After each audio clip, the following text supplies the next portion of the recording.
Hi, how are you? I am Maya Devi from Royal School of English. Today's video is regarding PT writing. Personally, കേൾക്കാറുണ്ട് PTയുടെ റൈറ്റിങ്ങിന് അത്ര score കയറുന്നില്ല, അത് 62, 61 പോയിട്ട് 65 above കിട്ടേണ്ടവർക്ക് practice ചെയ്യാൻ പറ്റുന്നില്ല, അല്ലെങ്കിൽ പോകാൻ പറ്റുന്നില്ല. റൈറ്റിങ്ങിൽ എല്ലാവരും പറയും ടെംപ്ലേറ്റ് വെച്ച് എഴുതാൻ. ചിലർ പറയുന്നു ടെംപ്ലേറ്റ് വർക്ക്സ്, ചിലർ പറയുന്നു template dozen work. Template doesn't matter at all. കാരണം അത് പല ഏരിയാസ് മാത്രമേ ഉള്ളൂ, അല്ലെങ്കിൽ കുറച്ച് വേർഡ്സുകൾ മാത്രമേ വരുള്ളൂ. What content you put in, that is really important. That should answer to question. ക്വസ്റ്റ്യൻ്റെ കീവേഡ്സ് ആവാം, ആ കീബോർഡ് റിലേറ്റ് ചെയ്തുകൊണ്ട് പോയിന്റ്സ് ആഡ് ചെയ്യാനായിട്ട് നോക്കാം. ഓക്കെ, ആ പാരാമീറ്റേഴ്സും അല്ലെങ്കിൽ കോണ്ടന്റ് എല്ലാം ഓക്കെയാണ്. പക്ഷേ whenever you type, if there are spelling errors, റൈറ്റിങ്ങിൻ്റെ സ്കോർ കയറിയില്ല.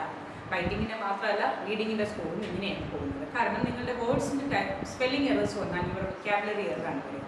So try to practise writing without spelling errors. നിങ്ങൾക്ക് ഈ PTയുടെ പ്രാക്ടീസ് അല്ലാതെ തന്നെ വെറുതെ ഇരിക്കുമ്പോഴും നിങ്ങൾക്ക് ടൈപ്പ് ചെയ്ത് നോക്കാം. So without you just think certain kind of sentence and type on.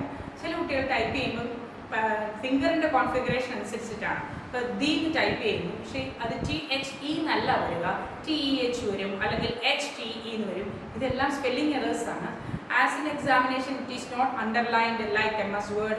U will not be able to understand it. പക്ഷേ അതൊന്നും എററായിരിക്കും. കുട്ടികൾ പറയുന്നത് എനിക്ക് എറർ ഇല്ലായിരുന്നു എന്നാണ്. പക്ഷെ സ്പീഡ് ടൈപ്പിംഗ് കിട്ടിയില്ല എങ്കിൽ ടൈപ്പിംഗ് എറേഴ്സ് വരും, and it will make you score less.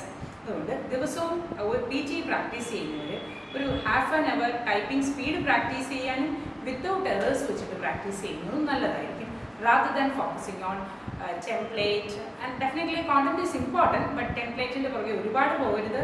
And whatever you write, that means type, it should be without spelling errors. Hope you understood how writing can be scored higher in PT session. So exam ആകുന്നിടം വരെ, എക്സാമിൻ്റെ അന്ന് വരെ നിങ്ങൾ റെഗുലറായിട്ട് practice ചെയ്യുക. Keep on writing, that is on your laptop without spelling errors, and do it regularly, more than 5 to 6 times every day, and increase your speed. Definitely you will score higher in writing PT. Wish you all the best for your exam. Thank you.